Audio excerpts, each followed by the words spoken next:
লোকসভায় আমাদের প্রার্থী শিলভদ্র দত্ত, আপনারাও তাকেও আশীর্বাদ করবেন, আমাকেও সুযোগ দেবেন, এটাই আগে। Thank you. আসছি। আমি ভোট পাবো তৃণমূলের কাউন্সিলরদের জন্য। ভোট প্রচারে বেরিয়ে এমনই মন্তব্য করেন বরাহনগর উপনির্বাচনের বিজেপি প্রার্থী সজল ঘোষ। দলীয় কর্মীদের নিয়ে বরানগরের 12 নম্বর ওয়ার্ডে ভোট প্রচারে বের হন বিজেপি প্রার্থী সজল ঘোষ। সকলের সাথে আলাপ আলোচনা সারার পাশাপাশি ভোট প্রচার করেন তিনি। সাংবাদিকদের মুখোমুখি হয়ে তিনি বলেন, জয়ের ব্যাপারে আমাকে না জিজ্ঞেস করে সকল সাধারণ মানুষকে জিজ্ঞেস করুন। আরে ভোট পাওয়ার জন্য আমার কাছে কোনো রকেট সায়েন্স নেই। আমি ভোট পাবো এখানকার তৃণমূল কাউন্সিলরদের জন্য। তারা এত ঘেঁটেছে এলাকাগুলোকে, এত ঘেঁটেছে, নিজেদের এত বড় বড় লক্ষ্মী ভাণ্ডার বানিয়েছে, 4 তলা 5 তলা ভাই লক্ষ্মী ভাণ্ডার, ওগুলো দেখাও না। এক একজন জীবন্ত লক্ষ্মী ভাণ্ডার, এই হাঁটবে যখন দেখবে হাতে পায়ে কোমরে মাথায় 5 লাখ টাকার সোনার গয়না। 10 বছর আগে এরা পোড়া বিড়ি কুড়িয়ে খেত।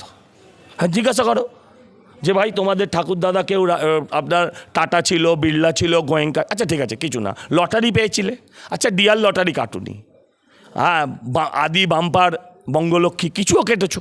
কিচ্ছু কাটিনি। কোথা থেকে কাটলো? কার্ড মানি। আর কি বলবো, কাউন্সিলর মানেই এখানে সব প্রমোটার। এরপর সন্দেশখালীর এনএসজি ও রোবট নামানো নিয়েও মুখ খোলেন সজল ঘোষ। বিস্ফোরক মন্তব্য করেন তিনি। গিয়ে রেখে, সিবিআই না এনএসজি গিয়ে রেখে এসছে। ভাই আপনি বলুন তো, এনএসজিরা কারা?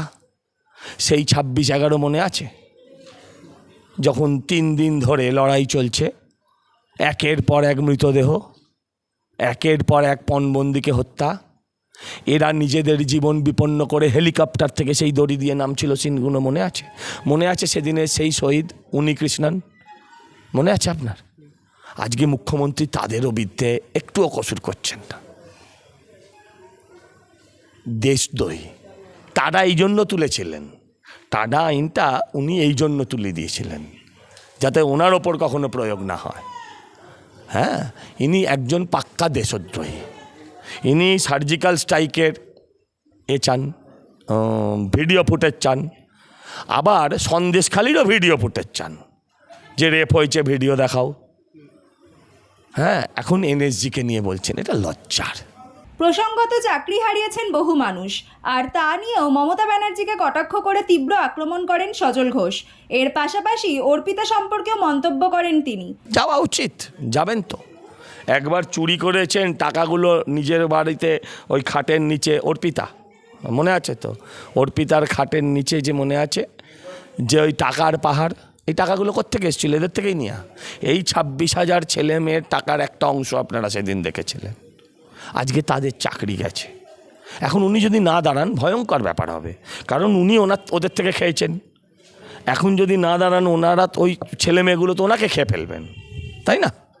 সামনেই বরানগর উপনির্বাচন, তাতে তৃণমূলের প্রার্থী হয়েছেন সায়ন্তিকা বন্দ্যোপাধ্যায়। অন্যদিকে বাম কংগ্রেস জোট প্রার্থী প্রবীণ নেতা তন্ময় ভট্টাচার্য, তাদের মুখোমুখি হয়েছে বিজেপি প্রার্থী সজল ঘোষ। তবে কে জিতবে এই আসনে সেটাই দেখার বিষয়। বিজেপি দলের প্রার্থী আমি আপনাদের থেকে 2 বছর চাই। আমার ভোটটা ঠিক 2 বছর।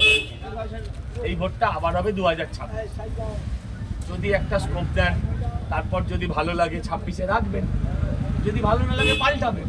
একটা স্কোপ তো দিন, সব দল সুযোগ পেয়ে। আপনি আমার সাথে চলুন, বাড়ি বাড়ি চলুন, ঘুরুন, আপনি সারা বুঝে যাবেন। দেখুন কেউ কি বলবে আমি সারা পাচ্ছি না?